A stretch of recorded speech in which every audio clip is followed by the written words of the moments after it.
आप सभी को जय मसीह की। परमेश्वर का धन्यवाद हो आज के दिन के लिए जो प्रभु ने हमें दिया है। अब ये वचन का समय है और हम प्रभु के वचन से आज देखेंगे, मनन करेंगे प्रभु आज हमसे वचन से क्या बातचीत करता है। आइए हम वचन को देखें।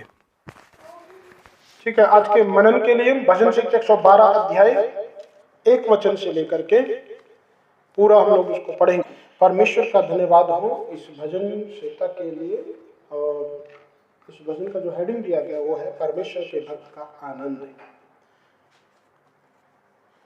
आइए प्रार्थना करेंगे प्रभु के वचनों के लिए। पिता परमेश्वर प्रभु जी, आपके वचनों को सीखने के लिए मैं बुद्धि दे। सारा स्वर्गीय ज्ञान और बुद्धि प्रभु आप की ओर से आती है। आप हमारी सहायता करें, समझ और बुद्धि दे, अपने वचनों की गहराई और प्रकाशन दे प्रभु, ताकि हमारा विश्वास और अधिक मजबूत और दृढ़ हो जाए आप में प्रभु। धन्यवाद दुआ सुनने के लिए प्रभु यीशु मसीह के नाम से मांगते हैं, आमीन। हालेलुया। प्रभु का वचन में बताता है भजन संहिता कि ये क्या ही धन्य है वह पुरुष जो यहोवा का भय मानता और उसकी आज्ञाओं से अति प्रसन्न रहता है। यह की स्तुति करो। पहला भजन। तो ये जो भजन है, इस भजन में बहुत सारी आशीष है, वायदे हैं, प्रतिज्ञाएं हैं परमेश्वर के, जो परमेश्वर अपने लोगों को देना चाहता है। लेकिन उनके लिए कंडीशन है प्रभु की। पवित्र वचन में कहता है कंडीशन ये है प्रभु का भय मानना, पहले वचन में। दूसरी है प्रभु की आज्ञाओं से प्रसन्न रहना, खुश रहना। भजन संहिता उसका एक अध्याय में लिखा हुआ है, जो एक अध्याय का 2 वचन में लिखा हुआ है, जो दिन रात यहोवा की व्यवस्था पर ध्यान दिए रहता है और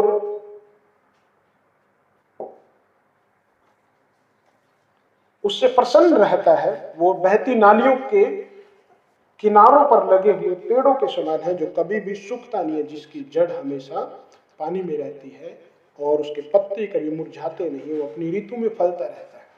सो मेरे प्रियो, व्यवस्था से, वचन से जो लोग जुड़े हुए हैं और जिनके जीवन में प्रभु का भय है, जो प्रभु की आज्ञाओं में प्रसन्न होते हैं, प्रभु की आज्ञाओं से खुश रहते हैं, उनके लिए बहुत बहुत सारी आशीषें और बरकतें लोगों के जीवनों में प्रकट होती है। सो यही बात हम लोगों को सिखाई गई। यदि हम लोग यहोशू की किताब उसका 1 अध्याय में उसका 8-9 वचन में पढ़ते हैं, तो परमेश्वर यहोशू से ये वायदा करता है कि जो दिन और रात यहोवा की व्यवस्था में तू ध्यान दिए रहेगा तो तू प्रभावशाली होगा और जिस काम में तू हाथ लगाएगा वो सफल हो जाएंगे।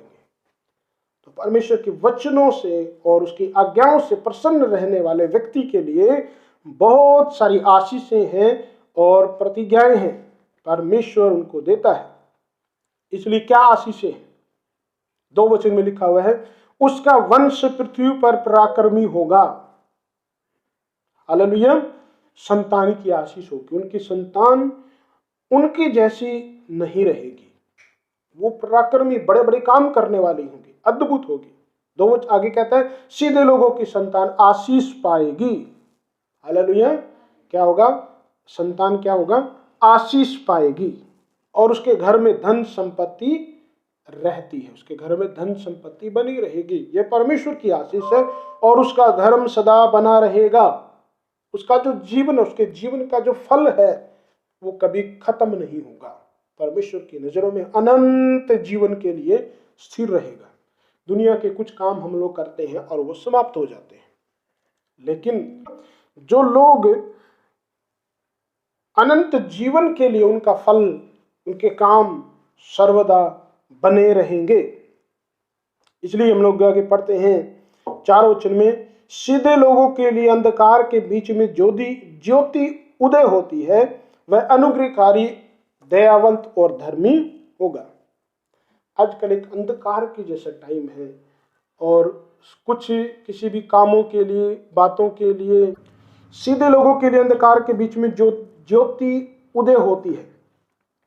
सीधे लोग वो होते हैं जो ज्यादा अपना दिमाग इस्तेमाल नहीं करते, अपनी बुद्धि ज्यादा इस्तेमाल नहीं करते। वो लोग सीधे होते हैं जो दूसरे के ऊपर निर्भर रहते हैं। यहां पर जो निर्भरता है वो परमेश्वर की है, इसलिए लिखा हुआ वह अनुग्रहकारी दयावंत तो धर्मी होती है। परमेश्वर का गुण है, परमेश्वर का ये स्वभाव है। हम लोगों को, और ये उस धर्मी व्यक्ति का भी स्वभाव बन जाता है जो परमेश्वर के साथ रहता है।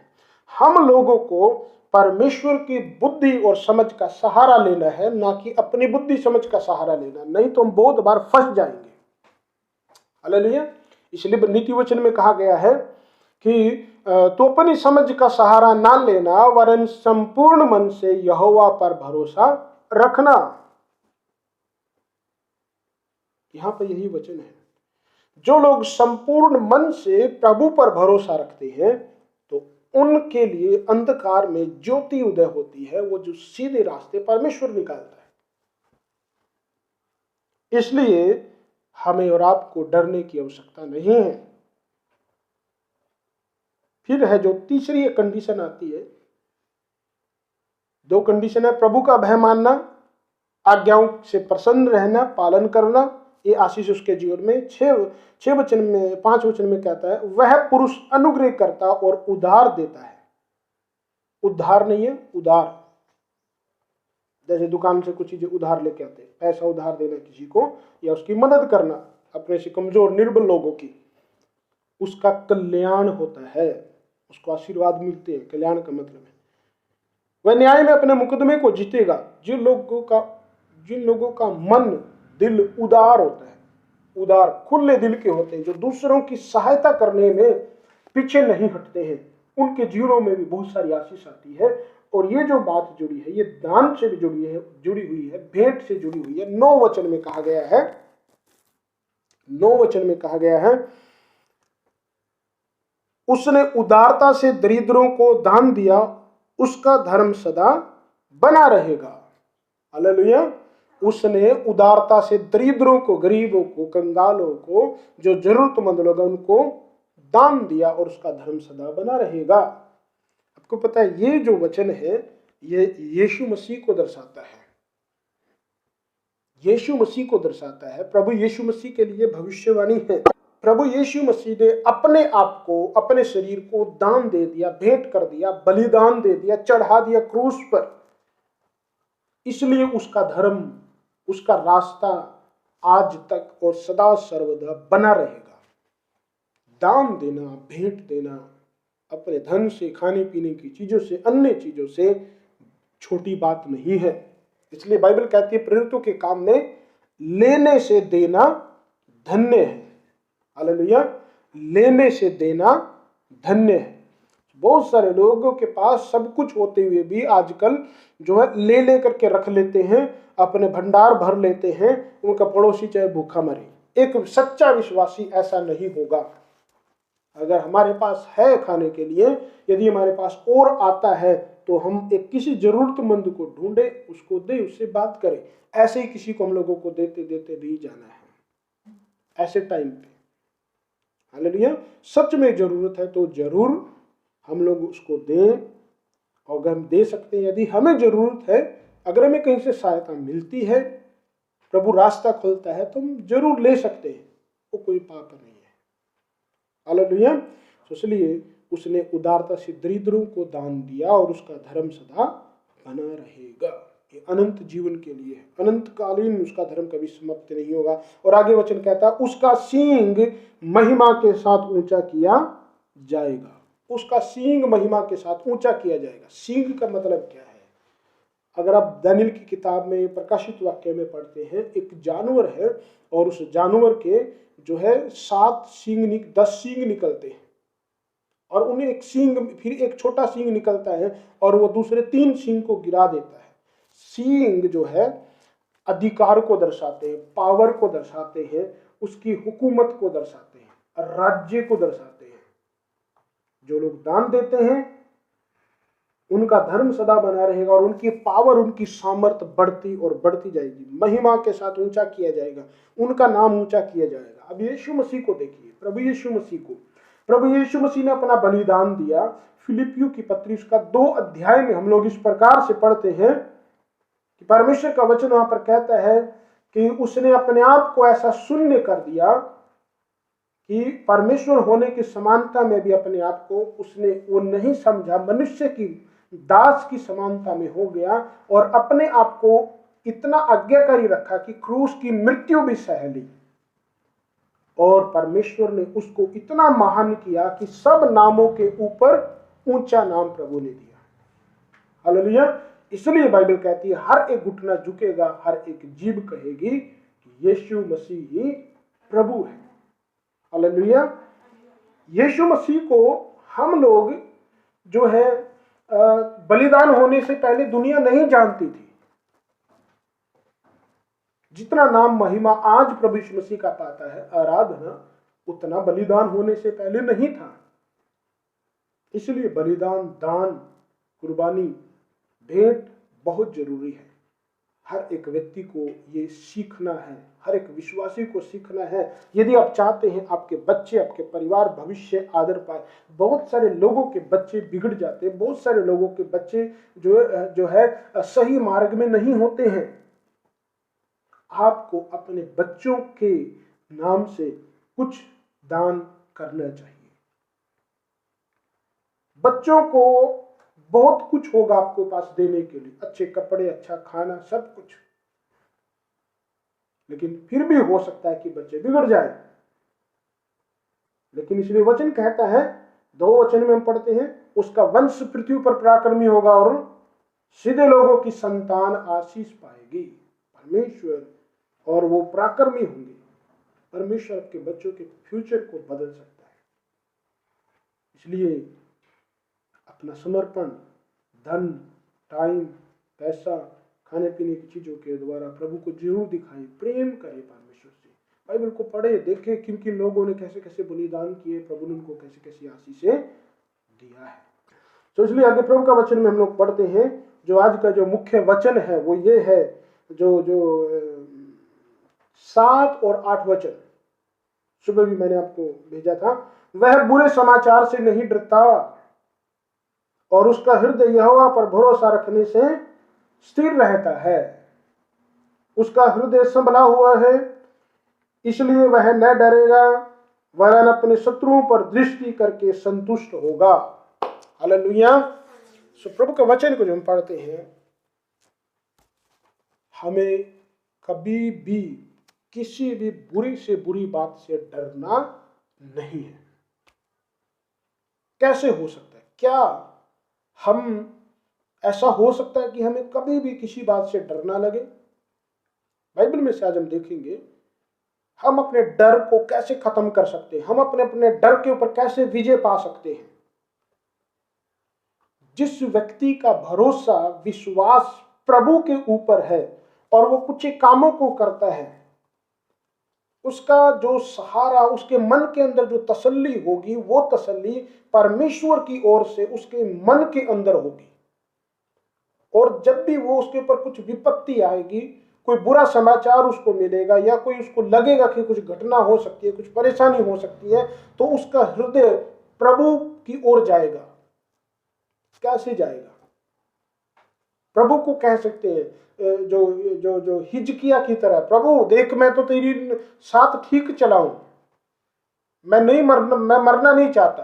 प्रभु ने उसकी 15 साल और आयु बढ़ा दी। वो कैसे ये बात प्रभु को बोल पाया, कैसे प्रभु से वो ये प्रार्थना कर पाया और कैसे प्रभु ने उसकी सुन लिया?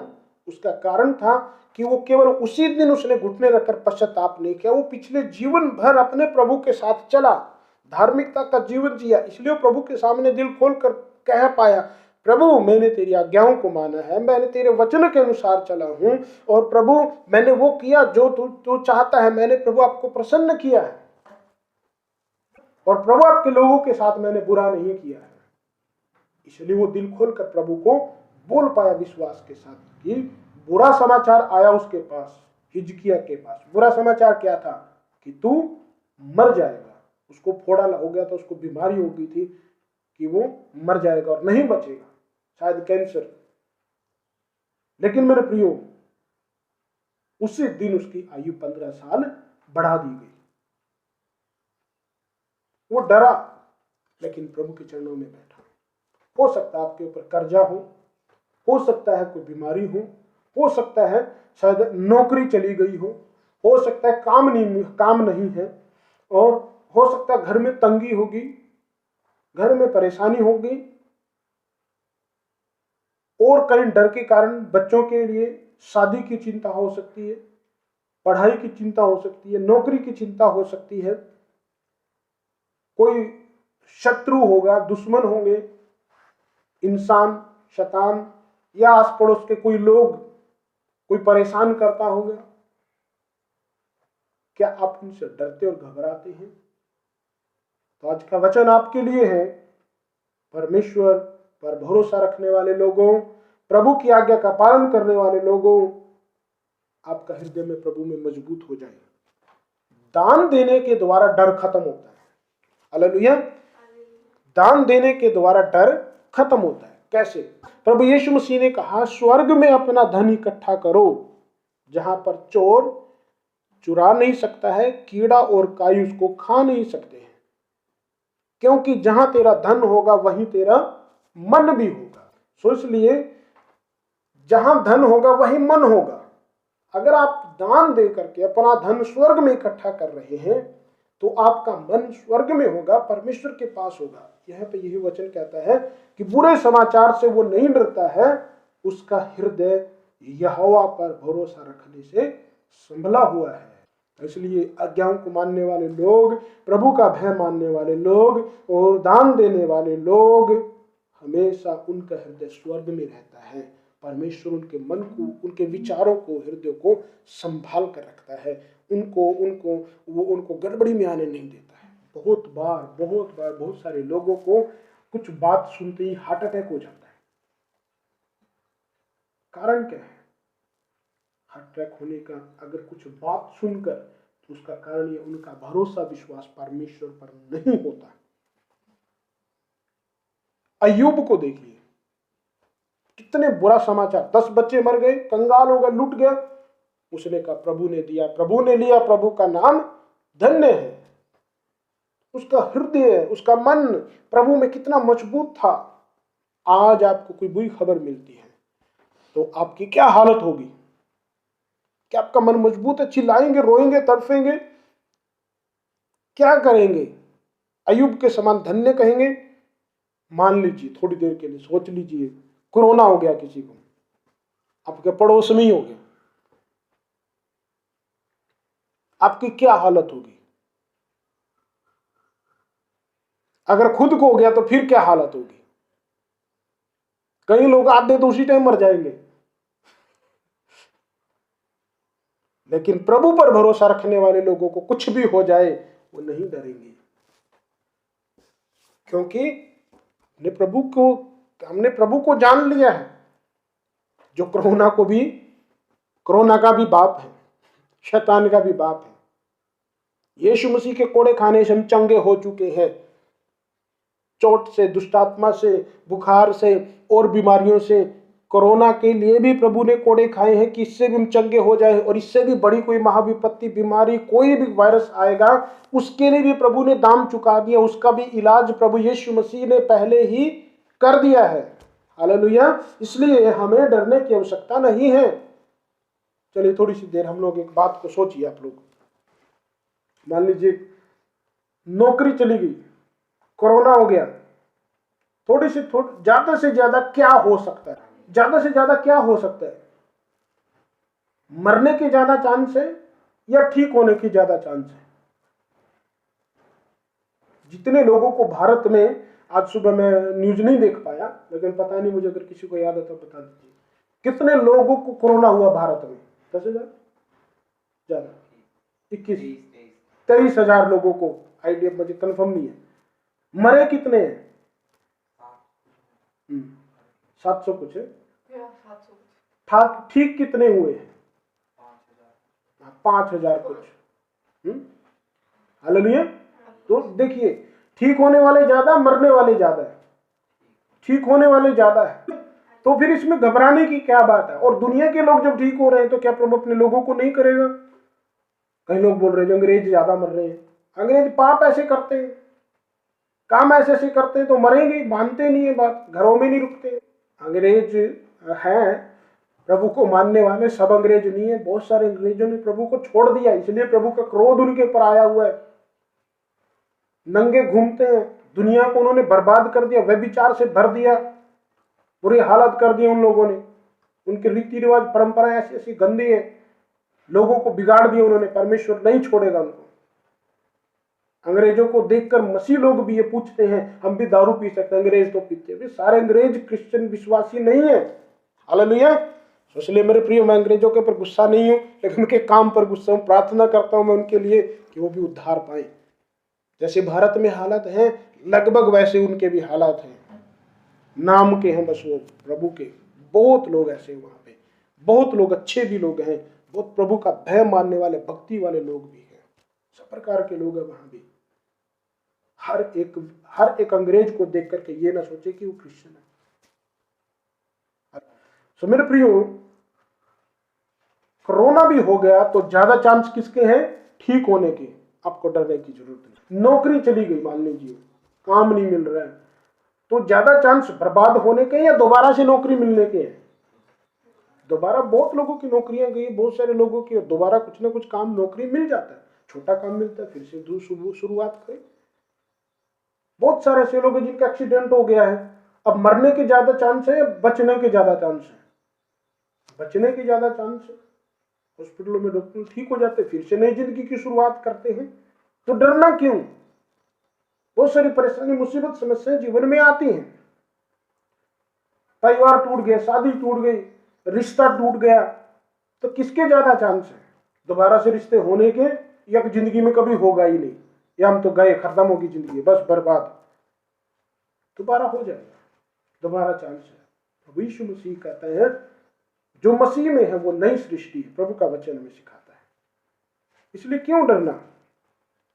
शायद अगर आज खाना नहीं है तो कल तो आएगा, हो सकता है शाम तक आएगा, प्रभु इंतजाम करेगा, क्यों डरना?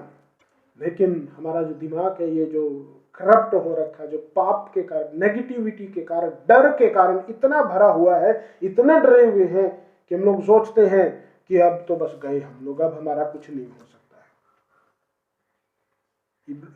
पहला कुरिन्थियों की पत्री उसका 13 अध्याय का 13 वचन में लिखा हुआ है, अब विश्वास, आशा और प्रेम, ये तीनों स्थायी है। इन सब में सबसे बड़ा प्रेम है। प्रभु से प्रेम करें, आशा रखें, आस रखें, उम्मीद रखें। बच्चे कई बार फेल हो जाते हैं, स्कूल में फेल हो गए, क्लास में फेल हो गए, कई बच्चे सुसाइड कर लेते हैं। 10वीं में, +2 में, बोर्ड की क्लासेस के बच्चे ज्यादातर, या माँ बाप के डर से। अगली साल पढ़ेगा तो फेल होने के चांस ज्यादा है या पास होने के चांस ज्यादा है? पास होने के चांस ज्यादा है, क्योंकि उसने 2 बार डबल 2 साल हो गया। हालेलुया। अगर 2 बार, 3 बार, 5 बार में भी पास नहीं होता है 10वीं +2, तो भी जीवन समाप्त नहीं हो जाएगा। बिजनेस कर सकते हैं, वो कुछ काम कर सकते हैं, और अच्छी नौकरी वालों से भी ज्यादा पैसे कमा सकते हैं। बिजनेस में बहुत ज्यादा पैसे। इसलिए मेरे प्रियो, कोई भी उतार चढ़ाव, उसको डिमोशन जब आता है जीवन में, तो कभी भी हम लोग उसको अंत ना समझे, आखिरी ना समझे, उसके बाद नई उम्मीद है। इसलिए प्रभु का वचन कहता है, वह बुरे समाचार से नहीं डरता, उसका हृदय यहोवा पर भरोसा रखने से स्थिर रहता है। उसका हृदय संभला हुआ है, इसलिए वह न डरेगा, वरन अपने शत्रुओं पर दृष्टि करके संतुष्ट होगा। प्रभु के लोगों, क्या आप अपने दुश्मन को देखकर, चाहे कोई बीमारी हो, चाहे गरीबी हो, चाहे कैसे भी हालात हो, क्या आपको संतुष्ट हो जाते हैं? कहीं भी दुनिया में ये बात नहीं मिलेगी आपको, किसी और जगह नहीं मिलेगी कि कोई व्यक्ति दुश्मनों को देख करके, अपने दुश्मन को देखकर क्या हो गया? संतुष्ट हो गया। लेकिन लोग अपने दुश्मनों को देख करके छिप जाते हैं, डरते हैं या फिर चौकस हो जाते हैं। लेकिन वचन क्या कहता है कि वो व्यक्ति जिसका हृदय यहोवा पर भरोसा रखने से संभला हुआ, उसका हृदय क्या होगा, वो क्या हो जाएगा, वो संतुष्ट हो जाएगा। क्यों? क्योंकि उसको पता है मेरी तरफ से लड़ने वाला परमेश्वर, इसलिए वो नहीं डरेगा। दाऊद भजन संहिता में कहता है, भजन संहिता 18 अध्याय में 29 वचन में लिखा हुआ है, 18 का 29 वचन इस प्रकार से है, क्योंकि तेरी सहायता से मैं सेना पर धावा करता हूं और अपने परमेश्वर की सहायता से शहरपनाह को लांघ जाता हूं। हालेलुया। परमेश्वर की सहायता से क्या होता है, वो सेना पर धावा करता हूं, बड़ी बड़ी सेनाओं से लड़ता है, क्योंकि वो एक राजा था और अपने परमेश्वर की सहायता से कहता मैं शहरपनाह को, नगरों को लांघ जाता हूं। दाऊद जानता था कि मुझे अगर किसी राजा से लड़ना है तो उसको जीतना है तो मुझे परमेश्वर की सहायता की जरूरत है। इसलिए वो गीत गाता था, प्रार्थनाएं करता था। हालेलुया। जब साउल दाऊद के पीछे लगा हुआ था मारने के लिए, जंगलों में पहाड़ों में भटक रहा था, तो उस समय दाऊद ने एक बात सीख लिया कि परमेश्वर मुझे कुछ सिखाना चाहता है। इसलिए दाऊद को साउल के हाथ में कभी भी पड़ने नहीं दिया प्रभु। और यदि हम लोग पढ़ेंगे तो 3 अध्याय में, भजन संहिता 3 अध्याय में भी और लिखा हुआ है 5 से लेकर 5 और 6 वचन में, मैं लेटकर सो गया फिर जाग उठा, क्योंकि यहोवा मुझे संभालता है। मैं उन 10,000 मनुष्यों से नहीं डरता जो मेरे विरुद्ध चारों ओर पांति बांधे हुए खड़े हैं। दाऊद क्या कहता है कि मैं लेटकर सो गया और जाग उठा, यहोवा मुझे संभालता है। आपका जागना दिन में और रात में, सोने के बाद भी प्रभु आपको संभालता है। 10,000 लोगों से, 10,000 दुष्ट आत्माओं से, दुश्मनों से भी कहता है मैं नहीं डरता। 10,000 प्रकार के वायरस बीमारी भी आए तो भी कहता है मैं नहीं डरता जो मेरे विरोध में खड़े होंगे, क्योंकि यहोवा परमेश्वर मुझे संभालता है। इसलिए आपको डरने की जरूरत नहीं है। दाऊद के विषय में बातचीत चल रही है तो हम पढ़ सकते हैं, यदि हम देखेंगे तो पहला शमूएल की किताब उसका 17 अध्याय का 1 वचन से लेकर के और 7 वचन तक जब हम पढ़ते हैं तो गोलियत के बारे में, जब एक स्टोरी है, सच्ची घटना है दाऊद और गोलियत की, बहुत फेमस है बाइबल में और बहुत सारी जगह पे सुनाया जाता है। दाऊद जो है 16-17 साल का एक लड़का ही था, 15-16 साल का, और गोलियत एक बहुत बड़ा योद्धा था। उसकी लंबाई 9 फुट थी और उसके बारे में लिखा हुआ है, मैं पढ़ देता हूँ 17 अध्याय का 4 वचन से। तब पलिश्तियों की छावनी में से गोलियत नामक एक वीर निकला जो गत नगर का था। उसकी लंबाई 6 हाथ 1 बीता थी। कितनी थी लंबाई? 6 हाथ 1 बीता। हालेलुया। 1 हाथ का मतलब जो है करीब 1.25 फुट या 1.5 फुट के आसपास बोला जाता है, ऐसे हम लोग मापते हैं ना, जब 1 हाथ हो गया इतना। तो और 6 हाथ 1 बीता थी। उसके सिर पर पीतल का टोप था, वह एक पत्थर का झिलम पहने हुए था जिसका तौल 5,000 शेकेल पीतल का था। उसकी टांगों पर पीतल के कवच थे, उसके कंधों के बीच बर्छी बंधी थी। 7 वचन में, उसके भाले की छड़ जुलाहे के डोंगे के समान थी। जो जो जो जो किश्ती चलाते हैं ना, जब देखा उसकी जो किश्ती चलाते हैं उसके हाथ में एक छड़ डंडा सा लिए हुआ था, पलटा सा बोलते हैं उसको, जो उसको उससे वो जो किश्ती को आगे लेके जाता है, पानी को ऐसे पीछे हटाता है, उसका भाला ऐसे था। उसका भाला भाला नहीं था, है? ये कह सकते हैं जैसे कि जो गाँव में जो भंडारे करते हैं, कड़ाहे में देखा कितना बड़ा, क्या बोलते हैं उसको, पलटा, उससे भी बड़ा होगा। हालेलुया। तो बंदा कैसा था वो, देखिए आगे कहता है 7 वचन में, उसके भाले की छड़ जुलाहे के डोंगे के समान थी और उस भाले की भाले का फल 600 शकेल लोहे का था। कितना स्केल था? 600 शकेल लोहा। हालेलुया। 7 किलो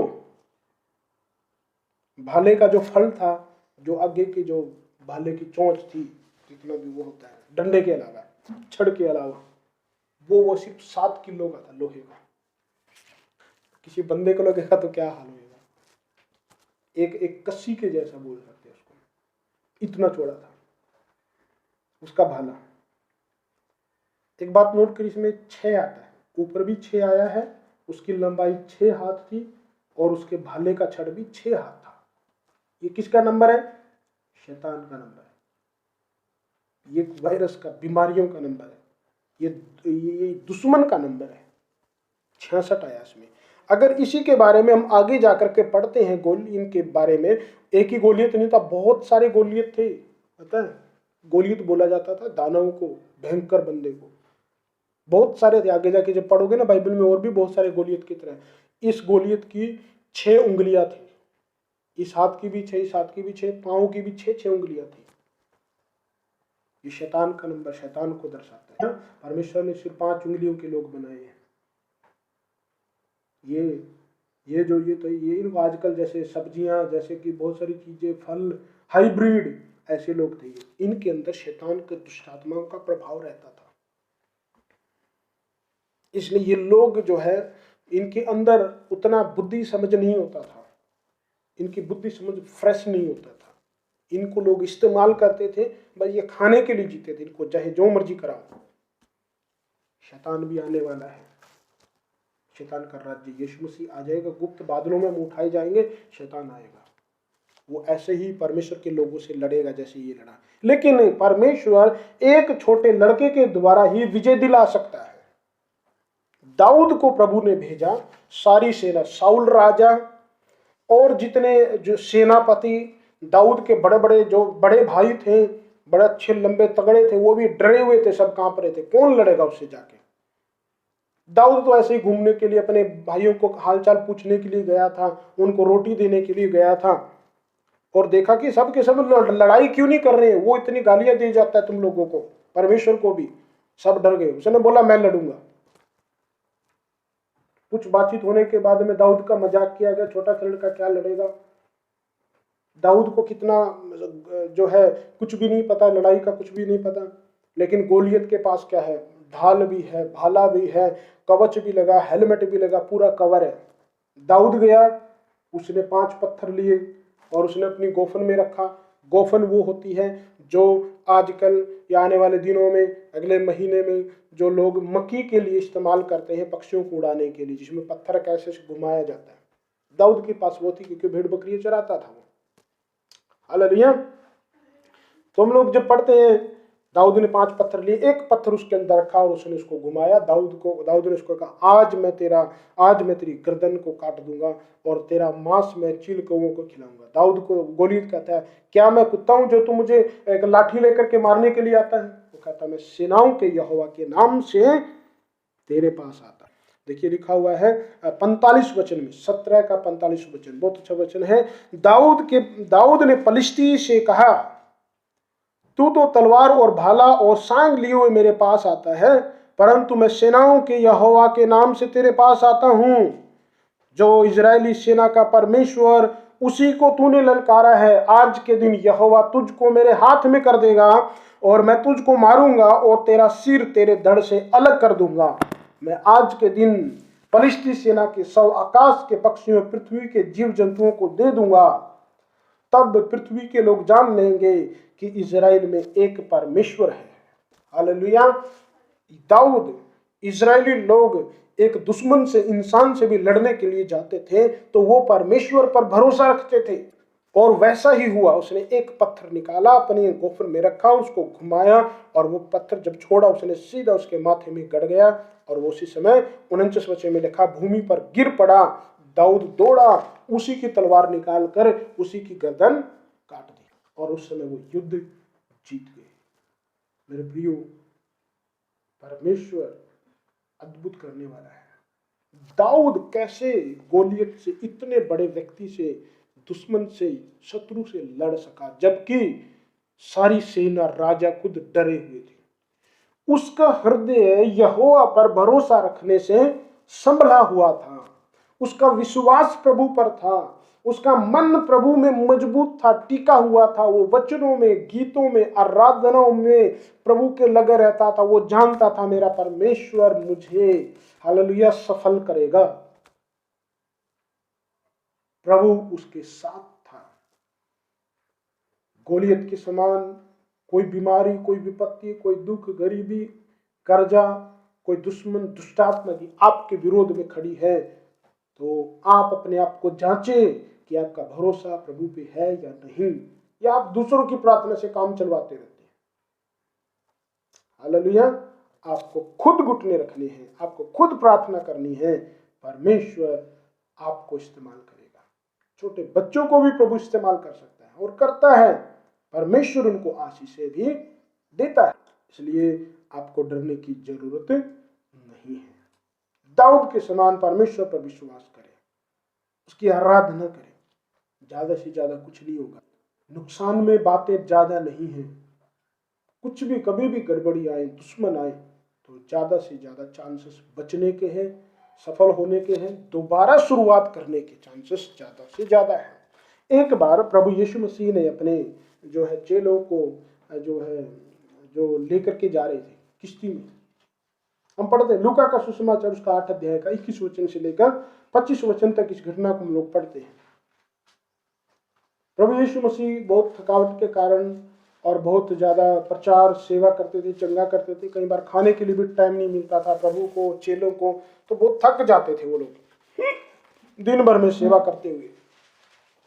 तो प्रभु यीशु मसीह सो रहे थे पीछे गद्दी पर बैठे हुए, और उस दिन क्या हुआ, तूफान आ गया बहुत, जैसे आज सुबह आया था। बहुत सारा आंधी तूफान बारिश आ गई। चेले जो है बड़े एक्सपर्ट थे, यूहन्ना और याकूब और पतरस, अंद्रियास, ये चारों तो मछुआरे थे, तैरना जानते थे। किश्ती डूबने लग जाए तो कैसी बचानी, इनको सालों सालों का एक्सपीरियंस था, लेकिन ये भी डर गए। पानी निकालते निकालते थक गए। पतरस को आखिरी में गुस्सा आया, प्रभु को बोला, हे गुरु, क्या तुझे चिंता नहीं है, मरने के लिए जा रहे हैं और तू सो रहा है आराम से। यीशु मसीह उठा, आंधी तूफान को डांटा और वो थम गया। हालेलुया। आंधी तूफान को डांटा और वो थम गया। तब प्रभु यीशु मसीह ने के बाद वहां पर अपने चेलों को कहा, हम पढ़ लेंगे इसको 8 अध्याय का 22 से लेकर 25 वचन तक। प्रभु ने कहा, तब उसने उनसे कहा, तुम्हारा विश्वास कहां था? पर वे डर गए और अचंभित होकर आपस में कहने लगे, यह कौन है जो आंधी और पानी भी इसकी आज्ञा को आंधी और पानी को आज्ञा देता है और उसकी मानते हैं। प्रभु ने क्या कहा उनसे उठ करके? प्रभु ने कहा, तुम्हारा विश्वास कहां था? विश्वास करने वाले लोग डरते नहीं हैं, जबकि प्रभु यीशु मसीह आपके अंदर रहता है, आपकी किश्ती में नहीं है, आपके घर में नहीं, आपके दिल में है, आपके साथ है। वो कहता है, परमेश्वर, तुम परमेश्वर का मंदिर हो, पवित्र आत्मा का मंदिर हो, परमेश्वर का मंदिर हो। प्रभु कहता है, मैं तुम्हारे दिल की द्वार पर खड़ा हो खटखटाता हूं, अपना दिल का द्वार खोलो। जिन्होंने खोला, आपने विश्वास किया, प्रभु आपके अंदर आ चुका है, आप प्रभु का वास में हैं, प्रभु आपके अंदर है, आपको डरना नहीं, विश्वास करना है। आप जीवित परमेश्वर पर विश्वास करने वाले लोग हैं मेरे प्रियो। आंधी तूफान को डांटने वाला, मुर्दों को जिंदा करने वाला प्रभु आपके अंदर है। अपनी सामर्थ्य को पहचानिए, अपने आप में मजबूत हो जाइए, प्रभु आपके साथ है। हालेलुया। आपके जीवन में कोई भी हालात हो, परमेश्वर में उसको बदलने के लिए सामर्थ्य है। आपको काम करना है, परमेश्वर का भय मानना है, आज्ञाओं से प्रसन्न रहना है, प्रभु के वचनों में लिपटे रहना है और कुछ देने वाले होना है। दान देना, दसवांश देना, उससे ज्यादा देना, जितना बनता है ज्यादा से ज्यादा दूसरे को देना, सेवा के लिए, अपने से गरीब लोगों के लिए, जरूरतमंद लोगों के लिए सहायता करना। परमेश्वर आपको आशीष करेगा। इसलिए मेरे प्रियो, आपको डरने की जरूरत नहीं है, परमेश्वर आपके साथ है। डरे ना, बुरे समाचार से, बुरी खबरों से ना डरे। यूट्यूब पे, व्हाट्सएप पे और अन्य चैनलों पर आजकल झूठी खबरें ज्यादा है और लोगों की हालत बहुत खराब है। झूठी खबरें सुन सुनकर आधा 1-1 घंटा टाइम वेस्ट कर देते हैं। बहुत 1-2 दिन से तो मैं न्यूज देखी ही नहीं, बिल्कुल थोड़ा बहुत देख लिया, कुछ नॉलेज कुछ के लिए कि क्या चल रहा है, बस। हर न्यूज देखने की जरूरत नहीं, हर चैनल देखने की जरूरत नहीं, हर लोगों को सुनने की जरूरत नहीं। सबसे बड़ी न्यूज ये है, ये बताती है आने वाले दिनों में क्या होगा, आज क्या चल रहा है, पवित्र बाइबल हमें बताती है। हालेलुया। परमेश्वर मेरे प्रिय उन बातों के द्वारा आप लोगों को आशीष करे, प्रभु में बढ़े। प्रभु यीशु मसीह आपकी किस्ती में है, आपके घर में है, आपके दिल में है। बुरे समाचारों से मत डरे। ज्यादा से ज्यादा क्या हो सकता है, कुछ चीज बिगड़ गई तो फिर से नया होने के चांस है, फिर से सुधरने के चांस है, फिर से खड़े होने के चांस है। गिर गए तो गिरे मत रहे, खड़े हो जाए। परमेश्वर आपके साथ है। प्रभु यीशु मसीह आपसे प्यार करता है, उसने आपके लिए क्रूस पर जान दिया है। स्वर्ग भी विराजमान है, मुर्दों में से तीसरे दिन जिंदा हुआ है और आपको लेने के लिए फिर से आने वाला है। क्या आप तैयार है? क्या आपका विश्वास है यीशु मसीह आएगा? ये किताबों में लिखी हुई बातें नहीं है, सच्चाई है। कौन जानता था कि मोबाइल ऐसे बात करेंगे? आज से 50 साल पहले तार भी नहीं होगी, एक छोटा सा यंत्र होगा घर में, हाथ में बस, और उससे बात करेंगे। कौन जानता था कि जो टीवी भी बंद हो जाएंगे, रेडियो भी बंद हो जाएगी। तभी तो इतनी सारी चीजों को खा खा के स्मार्ट हो गए, इसलिए स्मार्टफोन बोलते हैं। टेक्नोलॉजी इतना बढ़ता जा रहा है। आपको पता है, एक इंसान अब किसी दूसरे शहर में बैठा होगा, आने वाली टेक्नोलॉजी में बता रहा हूँ, और वो इंसान आपके साथ बैठ के भी बात कर सकेगा। ऐसी टेक्नोलॉजी आ चुकी है। वो अपने घर में बैठा होगा, जैसे मैं बैठा हूं, और उसी टाइम में आपके घर में भी आके आपके सामने बैठकर आपसे बात कर सकता हूं। वो टेक्नोलॉजी आ चुकी है। अब तो सोच हम क्या क्या होने वाला, तो क्या मुर्दे जिंदा होकर प्रभु के साथ स्वर्ग में नहीं जाएंगे? वो भी होगा। हालेलुया। इसलिए हम विश्वास करें। प्रभु आपसे प्रेम करते हैं, आपके जीवन को परिवर्तन करने वाला परमेश्वर है। क्या क्या होने वाला आप सोच भी नहीं सकते आने वाले टाइम में। परमेश्वर आपको इन बातों के द्वारा आशीष दे। प्रार्थना में, वचनों में, दान देने में, सब बातों में प्रभु में बढ़े। प्रभु आपके साथ हो, प्रभु का अनुग्रह आपके साथ हो। सबको जय मसीह की आइए प्रार्थना करेंगे। हालेलुया। Thank you Jesus. धन्यवाद प्रभु जी। तारीफ खुदावंद रिकल्ला बन्ना की शिखा रबाना महा। ओ धन्यवाद प्रभु परमेश्वर। Jesus hallelujah. कोर्स गाएंगे, मैं क्यों डरा, कोर्स स्लो में। हालेलुया। रिका नाम शिखला बला बला बरी रे।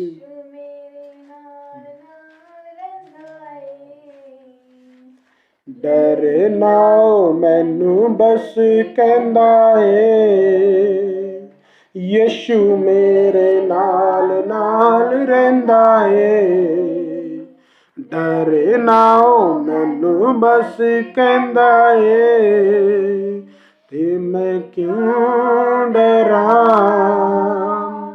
ते मैं क्यों डरा। मेरा जिंदा खुदा मेरे नाल है, ते मैं फिर क्यों डरा, मैं क्यों डरा। मेरा जिंदा खुदा मेरे नाल है। होवेगी ना कमी मैनू किसे चीज दी, करे हर लोड़ पूरी अपने अजीज दी। होवेगी ना कमी मैनू किसे चीज दी, करे हर लोड़ पूरी अपने अजीज दी। लबी जिवे कुमियोई पेड़नु लबदायाली जिवे कुमियोई पेड़नु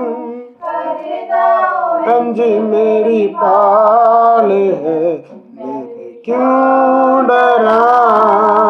सुबह से लेकर अभी तक आपने संभाला है, आराधना में मदद किया, प्रार्थना को आपने सुना है, धन्यवाद।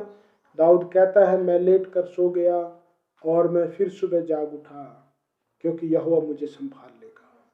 मैं सेना पर धावा करता हूँ, शहर पनाह को भी मैं लांघ जाता हूँ, 10,000 भी मेरे विरुद्ध खड़े हैं तो भी मैं उनको पार कर जाता हूँ। परमेश्वर धन्यवाद, इतना हिम्मत, इतने ताकत, इतना विश्वास समय देने के लिए प्रभु जी। अपने लोगों को प्रभु आप आशीष करें, अपने लोगों को ब्लेस करें प्रभु, अपने लोगों को इनको आशीष दे।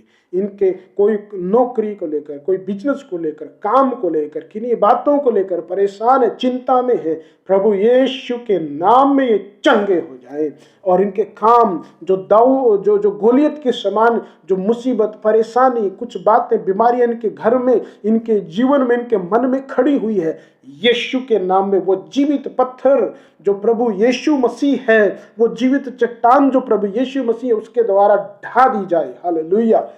गोलियत खत्म कर दिया जाए। जो डर की आत्मा है, जो चिंता की आत्मा है, उस डर की आत्मा को, उस चिंता के डर के विचार को मैं खत्म करता हूं प्रभु यीशु के नाम से। प्रभु आपके लोग आजाद हो जाए, आपके लोग फ्री हो जाए, आशीष पाए। धन्यवाद हो प्रभु परमेश्वर, पर लोगों को और हिम्मत हियाओं को बढ़ा दे मेरे परमेश्वर। आपके लोग आपकी आज्ञाओं में, वचनों में खुश रह जाएं, आपके भय में बढ़ते चले जाएं प्रभु जी। आपकी सेवा के लिए और प्रभु अनाथ विधवाओं, दान गौरव परदेशियों के लिए दान देने वाले हो जाएं, स्वर्ग में अपना धन इकट्ठा करने वाले हो जाएं। कि आपका वचन कहता है दो तो तुम्हें भी दिया जाएगा। इसहाक ने अकाल के टाइम पर बोया, प्रभु आपने इसको 100 गुना फल दिया। आज भी तो वही परमेश्वर जीवित है। हम आपका धन्यवाद करते हैं प्रार्थनाओं को सुनने के लिए। आदर महिमा आपको देते हैं, प्रभु यीशु मसीह के नाम से मांगते हैं।